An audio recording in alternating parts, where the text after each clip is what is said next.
असंभव कुछ नहीं होता दोस्त, ये परिकल्पनाएं हैं खाली इस दुनिया में। असंभव नाम का कोई शब्द होता ही नहीं है। इंसान कभी भी चंद्रमा पर नहीं पहुंच सकता। पृथ्वी विज्ञान की अधिकतम सीमाएं डॉक्टर ली दी फोरेस मशहूर वैज्ञानिक हुए, बहुत बड़े साइंटिस्ट हुए। एक स्टेटमेंट इन्होंने पास किया 1955 में, इन 1955 में, कि इंसान कभी भी चंद्रमा पर नहीं पहुंच पाएगा। It is impossible for I human being to cross earth globe.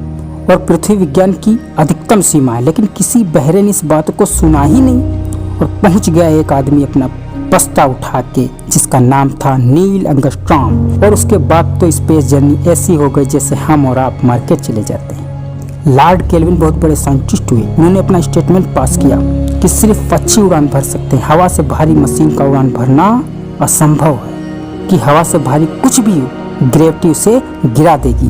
लेकिन तमाचा मारा इन लोगों ने, तमाचा मारा और लिख के दिया कि हमने साइकिल के स्पेयर पार्ट से इंसान को पक्षी बना दिया। साइकिल के स्पेयर पार्ट से इंसानों को पक्षी बना दिया। साइकिल के स्पेयर पार्ट से इंसानों को पक्षी बना दिया। 16 साल लगे राइट ब्रदर्स को जहाज का निर्माण करने में। लेकिन इन लोगों ने उसकी बात नहीं सुनी, जो कहते थे कि वायु का सिद्धांत तुम्हारे विपरीत है।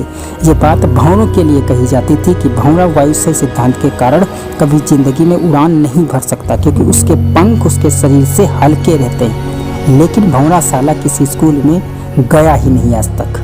मैं आपको उदाहरण देना चाहता हूँ जनाब। बहुत छोटे अल्बर्ट आइंस्टीन दुनिया के महान वैज्ञानिक में से एक मंद बुद्धि कहा जाता था। 8 साल के थे, घर पहुंच माँ को एक चिट्ठी दिया। माँ ने वो चिट्ठी पढ़ा और 8 साल के थे और चिट्ठी में प्रिंसिपल का खत था। प्रिंसिपल ने ये लिख के भेजा था कि आपका बच्चा विलक्षण प्रतिभा का धनी है, जो एक बहुत बड़े साइंटिस्ट हुए। मंद बुद्धि बचपन में माना जाता था। आपका बच्चा विलक्षण प्रतिभा का धनी है, जिसके अंदर असीम प्रतिभाएं हैं। हमारा स्कूल, हमारे टीचर इस लायक नहीं है कि हम आपके बच्चे को अच्छी शिक्षा दे सकें। आप अपने बच्चे को घर पे ही पढ़ाइए, हम लायक नहीं है आपके बच्चे को पढ़ा। और उसकी माँ के पढ़ते पढ़ते आंखों में आंसू आ गया। उसने अपने बच्चे से ये कहा, तो कल से स्कूल नहीं जाएगा, मैं तेरी परवरिश घर पर करूंगी, क्योंकि तेरा टीचर तुझे इस लायक नहीं समझता। मतलब वो अपने आप को इस लायक नहीं समझते। बच्चा खुश हो गया, मोटिवेट हो गया और लग गया। उसकी माँ का निधन हो गया और अल्बर्ट आइंस्टाइन बहुत बड़े साइंटिस्ट हो गए। अल्बर्ट आइंस्टाइन मकान शिफ्ट कर रहे थे और अपना जीवन की सच्ची घटना, ये जीवन की सच्ची घटना है, अपनी ऑटोबायोग्राफी में लिखते हैं कि जब मैं मकान शिफ्ट कर रहा था तो मुझे एक सफेद कलर का पेपर फोल्ड अवस्था में मिला। मुझे समझ नहीं आ रहा था कि ये क्या है। मैंने जब पेपर को फोल्ड अवस्था से मिट्टी हटा के खोला तो उस टीचर का लेटर था, जो बहुत साल पहले टीचर ने मेरे लिए लिखा था,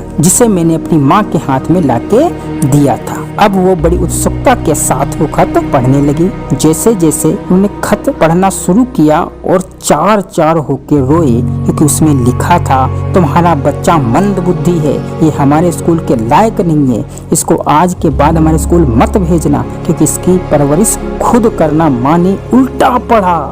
माँ ने पढ़ा कि नहीं, ऐसा नहीं है, तो सब कुछ कर सकता है, तेरे में पावर है, तेरे में प्रतिभा है। दोस्तों, इस दुनिया में किसी की बात मत सुनना। जो तुमको बोले तू नहीं कर सकता, कान के नीचे मानना और बोलना साले तू नहीं कर सकता।